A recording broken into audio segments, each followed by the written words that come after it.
salam dan bahagia.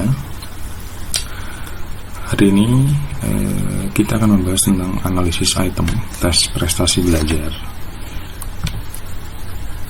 Oke, jadi analisis item tes prestasi belajar itu ada beberapa perhitungan atau ada beberapa hitungan. Yang pertama ada taraf kesukaran item atau taraf kesukaran soal dilambangkan dengan huruf P. Lalu ada indeks daya beda item atau daya diskriminasi item.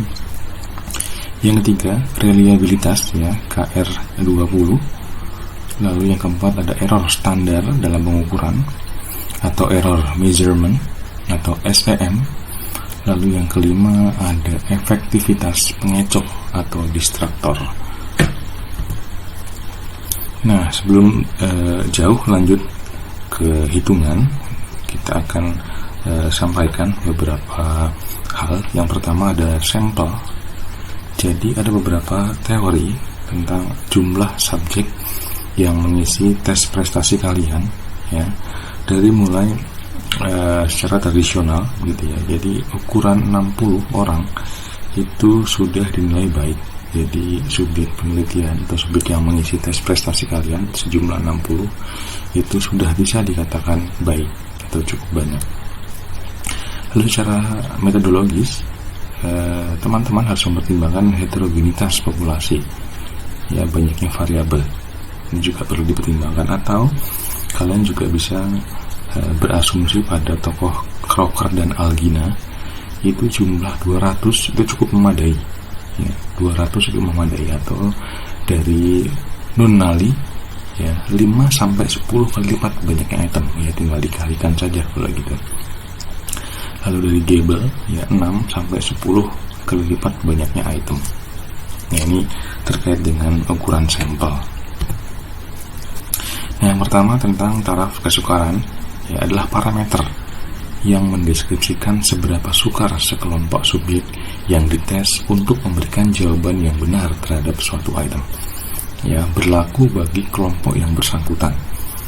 Semakin besar nilai P, maka semakin besar proporsi subjek yang menjawab item dengan benar. Berarti item semakin mudah bagi kelompok yang bersangkutan. Semakin kecil nilai P ya, proporsi subjek yang mampu menjawab item dengan benar semakin kecil juga.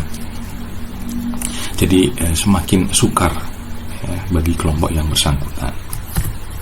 Nah, ini untuk rumus dari nomor 1 tadi, taraf kesukaran item dilambangkan dengan nilai P ya. P sama dengan NI dibagi N.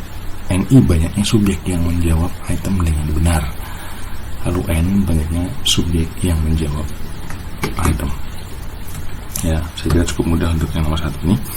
Lalu untuk yang sebelum ke nomor 2, jadi ada artinya, misalnya hasilnya 0,5 50% dianggap sedang atau terbaik ya. Lalu jika nanti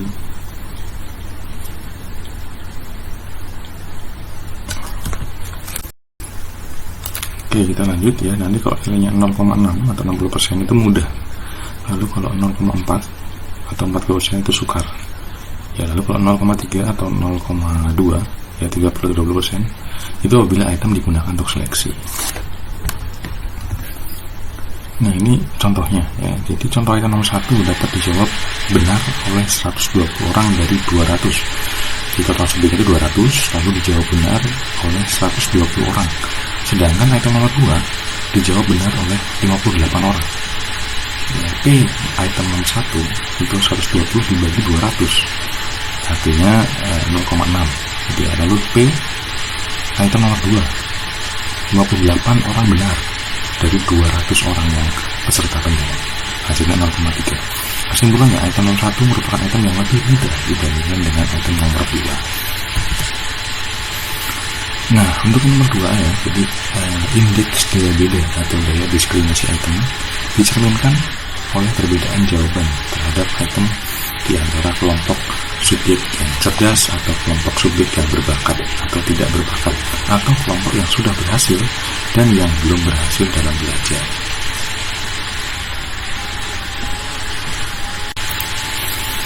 Kemampuan untuk membedakan subjek secara kualitatif diindikasikan oleh parameter daya diskriminasi item, ya, diestimasi melalui satu, korelasi item total, yang kedua, indeks daya diskriminasi item.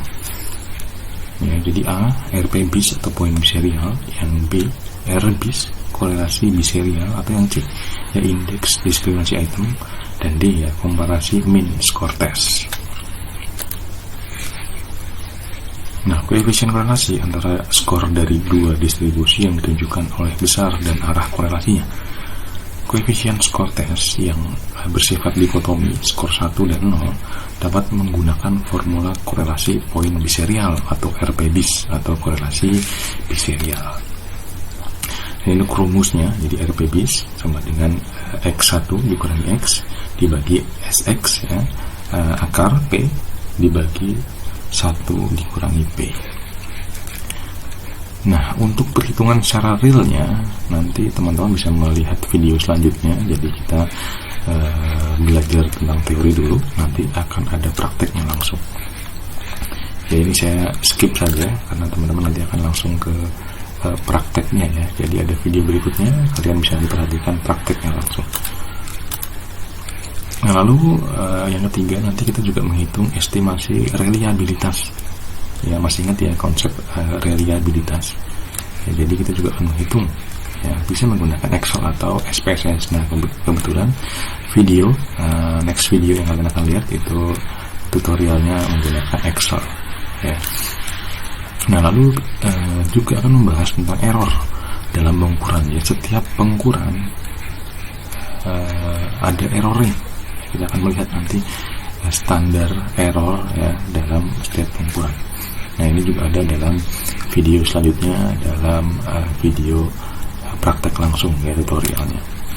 Nah, lalu efektivitas distraktor, ya, perlu kalian ingat ketika kalian membuat soal pilihan ganda, ya, dengan 4 opsi jawaban atau 5 opsi jawaban, seharusnya, ya, seyogyanya, sebaiknya setiap pilihan yang bukan jawaban, ya, setiap pilihan yang bukan jawaban itu memiliki fungsi sebagai efektivitas distraktor atau pengecoh.